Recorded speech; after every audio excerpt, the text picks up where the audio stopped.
right? But if I want to, if you can share, what was there in a particular moment, because you were studying environment science here in India, and you got hooked to this new technology like satellite imagery, geospatials, and all. Was there any particular there's moment or experience which triggered you that you should follow this stream or do MS in this? Is there any such moment or experience you want to share? I think the moment I kind of recollect was looking at Google Maps for the first time when they launched. I think Google in the US, I think they launched around 2009, and that's when I was finishing my masters in UK. And that launch was very widely publicized, as you can imagine, because for the first time there was a company launching maps at a global scale.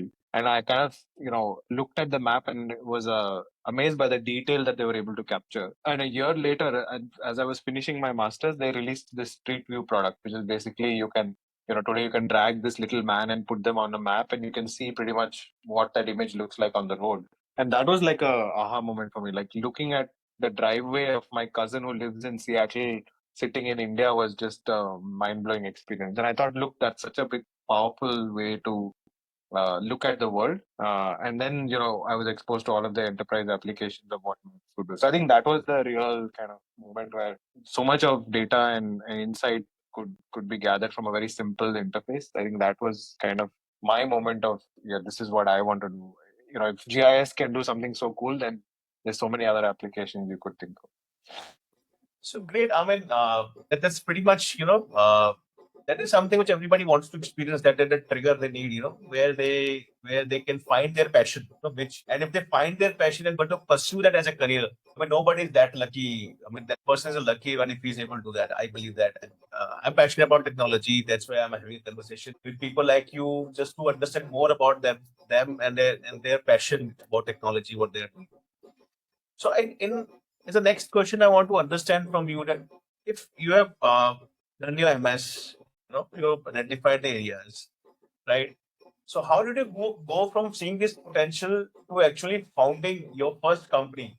Can you just give a take, walk us through those initial days of realizing this particular step that I want to start a company around this, and then Yeah. how you were able to achieve that? Yeah. So after my master's in UK, that was around 2009, as I said, and I kind of looked for, obviously looked for jobs initially to see, because, I'd taken a student loan and all, gone through that process. And I stumbled upon a job at a company called Esri. So Esri is like the largest GIS software company in the world. So think of it like Microsoft or AWS, but very specifically for mapping software. So I worked with Esri for about 3-4 years in various different roles, and Esri basically supplied software for large customers, so UK defense, UK government, utility companies, retail companies like Tesco and Asda and others. So I was really exposed to a whole variety of different, I guess, usage of mapping and analytics data. And interestingly, around that time, 2012-13, Indian government launched a 10-year program around a geospatial centralized database for the country. This was around the time where digital India, smart cities, all of that was sort of taking off. So, and very interestingly, in the 10-year plan, they had a very clear set of reflecting now it's a set of guidelines for every state government and city municipality to actually store and manage all of their assets in location and geospatial formats: streets, electricity, water, land parcels, everything. And I thought that was such a great opportunity for me, looking at the experience I had in the UK to then go back to India and sort of leverage this government momentum that I was seeing. So in 2014, I decided that, I want to come back because it had been a couple of years of this and I saw the changes happening every time I used to visit to India, that more and more maps were becoming, so municipal corporations used to have maps, DPR reports used to be published in maps. Slowly, we started to see the proliferation of geospatial data. So in 2015, I set up Geospark, which is the company that basically was focused on how do we take location data and make it usable, right? A lot of people had these location data, either customer addresses or PDF maps or other stuff, but they were just not able to use that data. So I guess the principle that I kind of took was, if you had location data, you had to sort of make use of it, and there was no platforms to leverage location data. So my hypothesis was, tomorrow's businesses would all need location data in some form or the other, and therefore we wanted to build a platform that allowed them to use that data. So that's the kind of genesis story of how we started. To 2015, I kind of came back from UK to set up this company. So you mentioned that government agencies, there was a focus from central government of India, which automatically cascaded below down to the municipality level or municipal corporation level. Any other specific industries which you can mention or share that which are over also very much or having a potential to utilize or use this kind of a technology or a platform for their daily operations or governance mechanisms. So have you encountered any such specific companies or type of companies which you can share? Yeah, absolutely. So in Geospark, one of our first, I guess, product market fit areas was in banking and financial services. And what we found was that a lot of customers that, let's say you had a credit card or you took a personal loan, a lot of the data about your behavior was not something the bank or the financial company would know, right? Maybe you didn't have a CIBIL score because a lot of customers were new to credit, as they would call. So first time, applicants for credit. So the bank had no way of assessing, does Dhruva have the financial capability to repay this loan, right? And therefore, should I be offering him this loan or not? And one of the things we realized was there was a very high correlation between credit behavior and the location of the customer, right? So if I lived in a, let's say, very posh society or a high-rise building, or I lived in a pin code where there was generally low, let's say, crime, right? So there was a lot of indicators that gave you a proxy to how a person would behave for in when it came to financial products. And what we built was a very cool, we kind of curated a bunch of different data sets, like I said, ranging from crime to property prices to buying behavior, all kinds of different things, and came up with a score that basically said if given an address, this location had a propensity for defaulting or not based on different types of products. And that really took off. So we had Bajaj Finserv, we had Tata Capital, we had Home Credit, all these types of customers who use our APIs to say, when I'm giving you a loan for a two-wheeler or even for a refrigerator, I want to know that there's a high probability that you will, return that. And they use this to really improve their business. And I think that was the insight to me. Like ultimately, they were not even using a map, right? They would pass us an address, but we would look at the map, obviously from a programmatic perspective, analyze all this data and return back a score that gave them a confidence about lending. So that was one area which I had not seen in the UK, but it was very popular kind of use of geospatial data in India. It's pretty interesting use case, right? I mean, it was not expected that this is the use case can be Yeah. built on a geospatial platform, right? Yeah. Definitely. I mean, the data, the GIS data is coming from that product, and it is giving a score to a particular locality or a location or a pin code. But it's amazing to see that how that data is being used by the bank agencies, and for giving out a loan, even for the refrigerators. It's pretty interesting use case. So let's moving to the next step of this whole journey of yours. Can you share what were some of the biggest obstacles you faced early on? Was it the technology, funding, or convincing clients to trust satellite data? Yeah, I think great question. I was thinking about this, this I get asked, of course, many times. I kind of break it up into two or three different types of problems. So one problem I found was um, the target segment that I went after initially was government, and I thought government because Esri in the UK was selling mainly to government and defense, and that was a big user of geospatial data. But I found that breaking into government was such a hard, there was just no appetite for working with startups or as you said, trusting the company, etc., right? So and it was fraught with all these politics and other things, so I completely underestimated that segment when I first came in, right? So first challenge was identifying the segment, and interestingly I found much more comfort in banks and insurance companies because at least there was a process, there's a business case you could build, and there was a format in which you could present to them.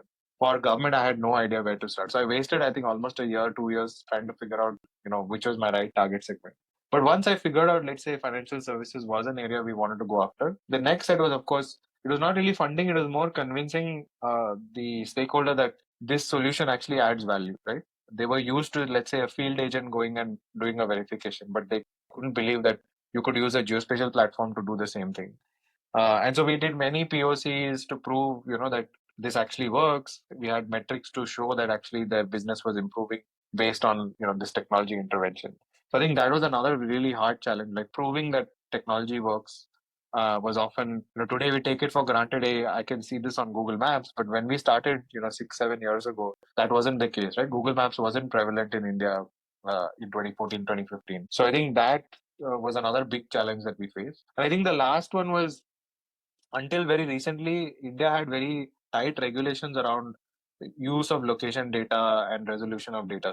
For example, you could not use foreign satellite data in India. You could not use commercially, right? You could not use buy and sell that or buy and use it in your products. Very recently that changed, but in the first few years of running Geospatial, that was also a really big, I guess, obstacle that we faced in kind of overcoming that. So we had to build relationship with ISRO and with the local sort of space agencies to be able to get that data. So I think these were 3 or 4, I guess, obstacles we faced. On the funding thing, I just wanted to kind of finish off my answer on why we didn't raise money. A lot of people ask me this question, right? Like many startups today raise money and they grow. I think I didn't want to raise money because I felt like I wanted to be in control, one, and two, I also felt that unlike, let's say, AI or hardware or chips, there wasn't a huge need for capital investment for a software and a software-led company, right, in technology. So I think that was the reason why we didn't raise. And although we did get approached by many investors, I can say that in hindsight, it was good that we didn't raise, because ultimately we exited really well, having sold the company without having any external investors. So I think this is a lesson for, I guess, other entrepreneurs who are out there. Like, you don't necessarily have to raise funding to kind of scale and grow and be successful. And I think that we learned, through Geospark in my journey. Next question is going to be a little, I don't know how, I don't want to touch upon the personal space, but from a very professional perspective, I want to answer that. And like you just mentioned, you sold your company after some time. So what was the reason?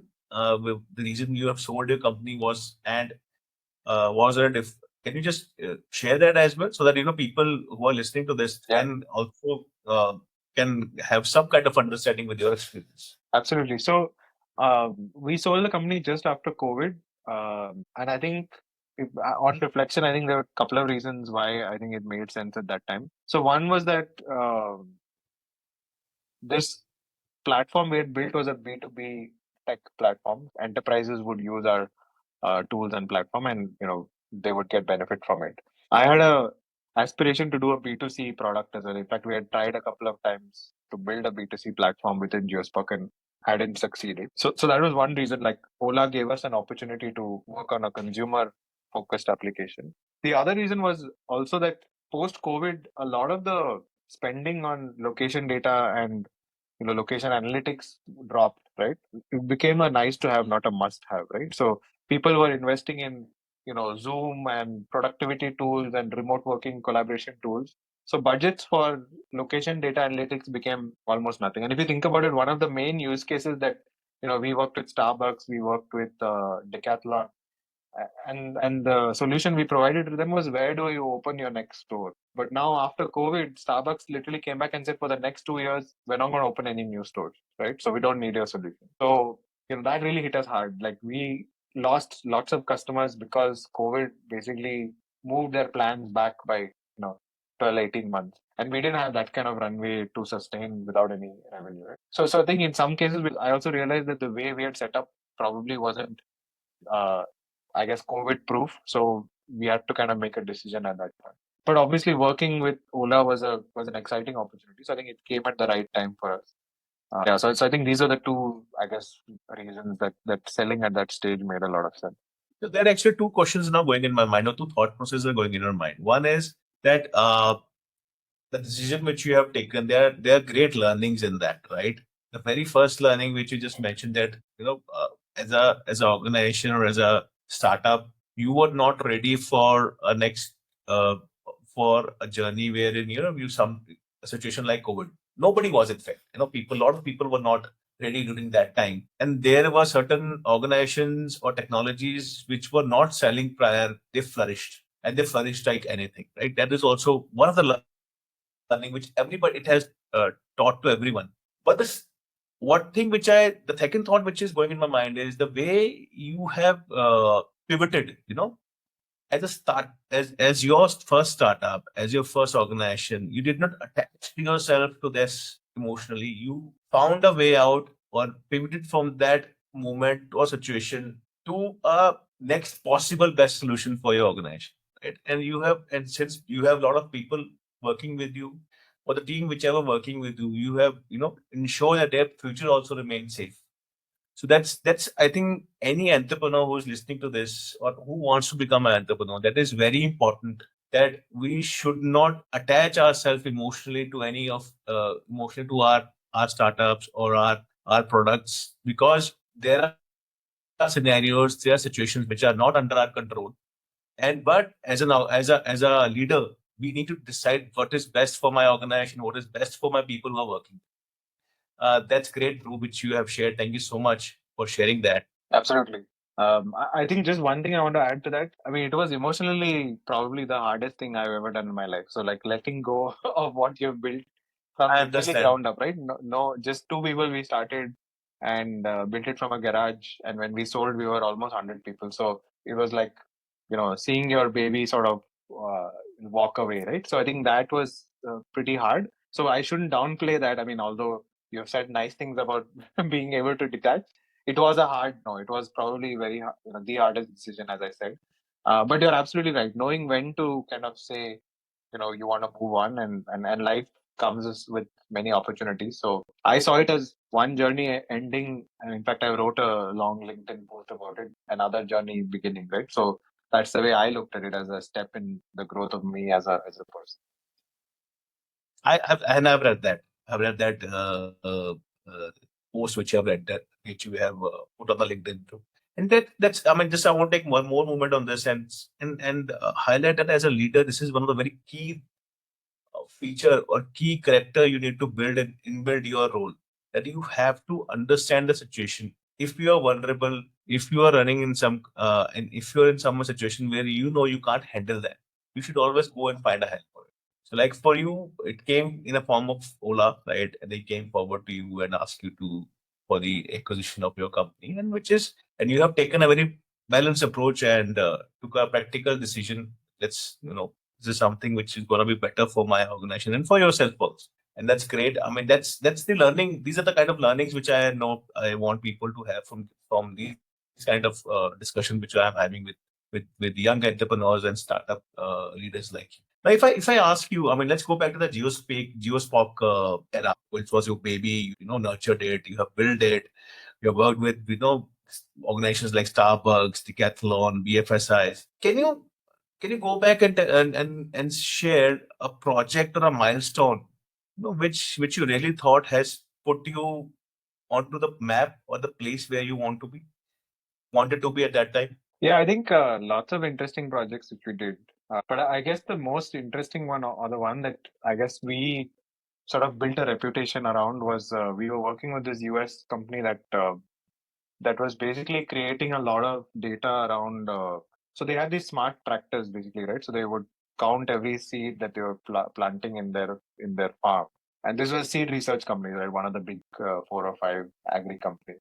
Then they would fly drones above that field every couple of weeks to see how many seeds grew from a seed to a middle stage to the maturity stage, and how many then got harvested, because they wanted to see the productivity of every seed. Now they had tried different solutions. So they tried Esri, they tried others to say, can we look at every single seed we plant and then track the growth and then ultimately link it back to the experiment that we're trying to conduct. And the thing they came to us was basically they didn't find any other platform that could scale with the kind of size of data. You can imagine there were like millions of seeds, right, that they were tracking. And then every time a drone flew, there were hundreds of images that they were also tracking on top of that. So it was like a time series plus a large amount of data that we had to process. So it was a very technically hard challenge, but also it was something which our team had not worked on in the past. So we kind of took it on, and the fact that a US company trusted us to do it was another kind of big plus point. And in a year, we kind of delivered that solution, and then 2 years they kind of continued on with it. And I think it was like, I think from a challenge of a technical challenge, it was most challenging project we had ever worked on. But equally from a customer, conviction and belief, it was like, yeah, we can go and crack a very large US customer sitting out of India and actually deliver to what they want, right? So it gave a lot of belief to the company, to the team and to myself that this is something we can do. So that's something I remember fondly. Some of the relationships I built there, I still have, right? I still go and if I go to the US, I go and meet them and they still fondly remember the solutions that we built. And some of those pipelines we built are still used today. So this was 2016, 17 we built, and they are still being used today. So I think that's also testament to the quality of the product that we built for them. So yeah, that's probably the fondest memory I have in terms of the projects we did. Hey, you're on mute, Aman. That's amazing. That's amazing. So it goes without saying, that if you have passion and the commitment, so nobody can stop you, right? Uh, though COVID was a different thing altogether, which nobody was aware something like that could ever happen to us, Yeah, right? yeah. But amazing stories which you are sharing through the amazing use cases. I didn't realize that people are doing that these are the use cases which are being built on your platform, right? Can be built on your platform.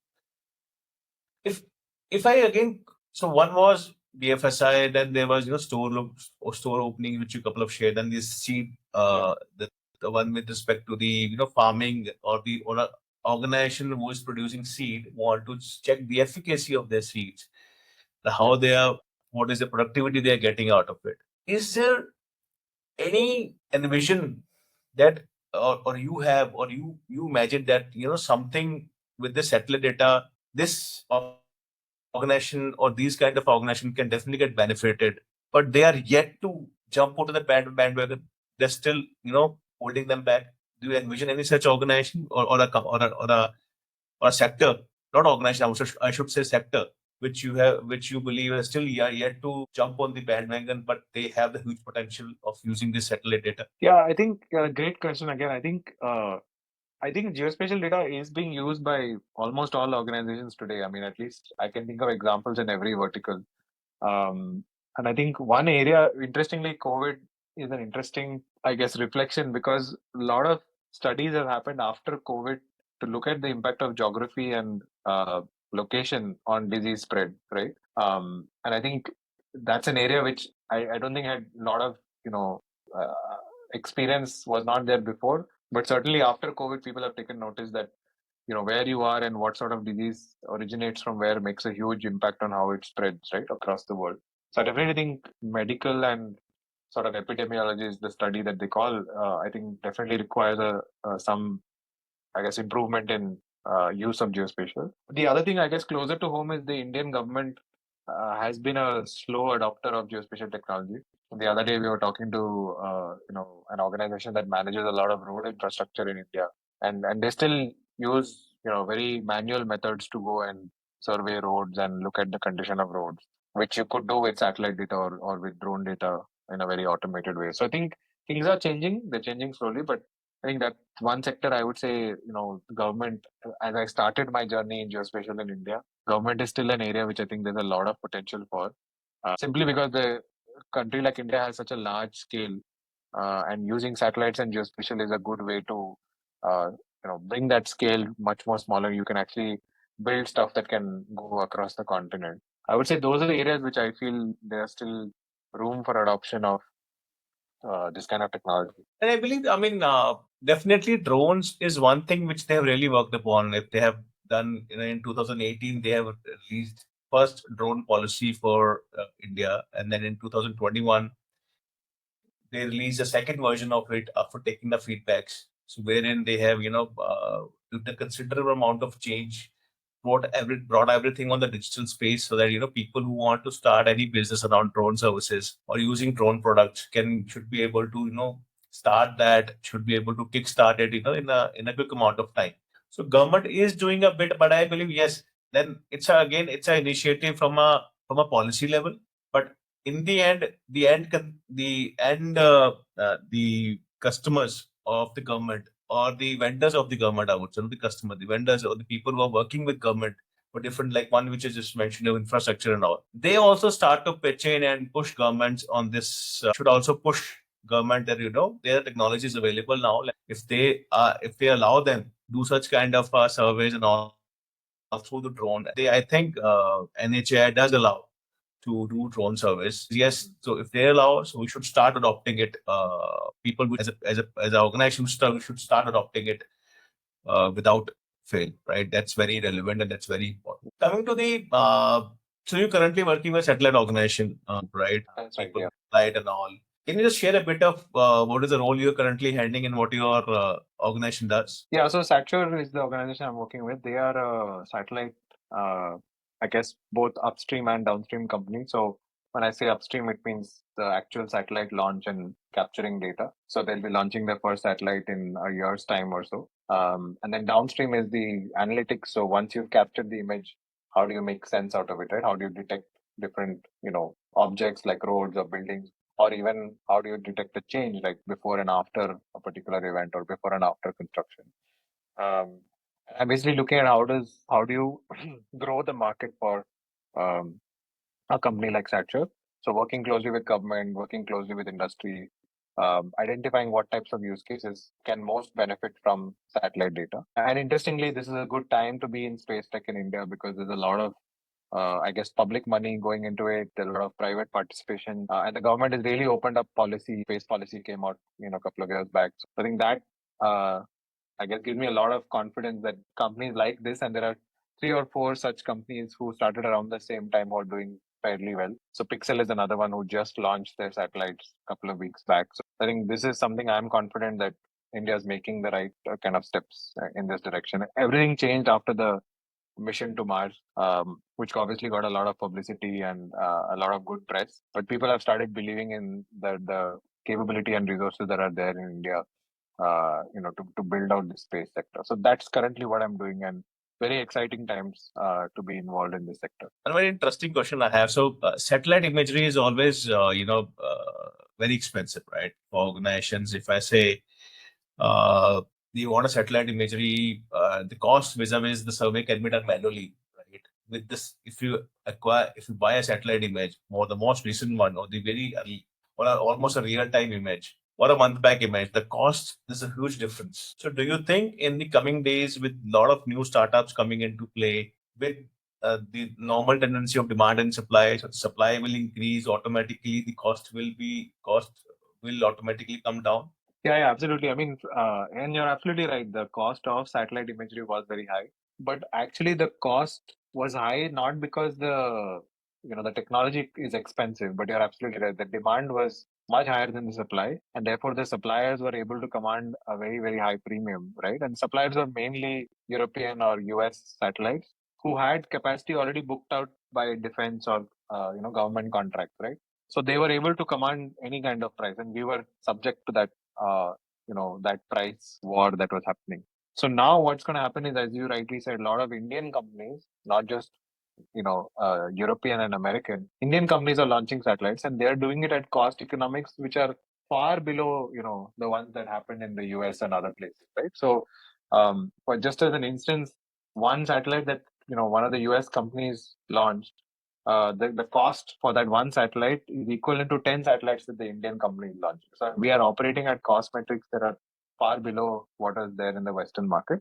And so that way, the cost economics will definitely come down. And I also think technology has improved, right? Over the last, you know, 5, 6 years, you have improvement in compute, improvement in obviously AI, improvement in edge processing. So all of this leads to much better cost economics. And you can think of today's satellites, which are already in the sky, are operating in technologies that are 10 years old. And so the future satellites will be that much better, smarter, faster. So absolutely, I think that cost economics will help you see the proliferation of satellite data in many new industries.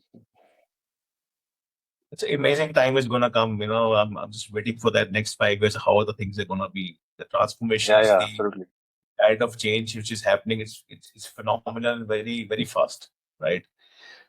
Last segment of this podcast, Roop, anybody now who wants to break into geospatial analytics or such technology as an entrepreneur, what advice would you give to? Yeah, I think lots of things, but yeah, we've covered lots of these things in this call today. I think one is understanding the segment you want to operate the first, right? Having at least some idea of where you think you have a good knowledge or an unfair advantage to start in. Even within geospatial, there are so many different segments, right? There's, as we covered, forestry, BFSI, agriculture, utilities. There's so many different segments. Don't try and do everything. Just start in one, and then you can expand in others. Building that expertise in that one is very important, right? And I learned this from my mentor, who is Anand Deshpande, the founder of Persistent Systems.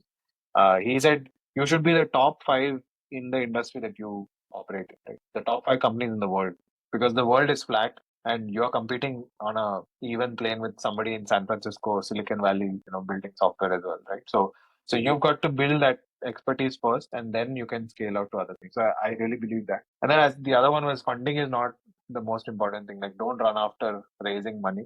In fact, I've seen, in other companies now, after raising money, they are struggling to meet the expectation of the investor, and the founder is disillusioned because he's always being pulled by the investor for returns, right? So um, that's a double-edged sword. Like, you can get money, but you also then have to answer to the person who's giving you money. So as far as possible, try and run without funding. Use that as a last resort.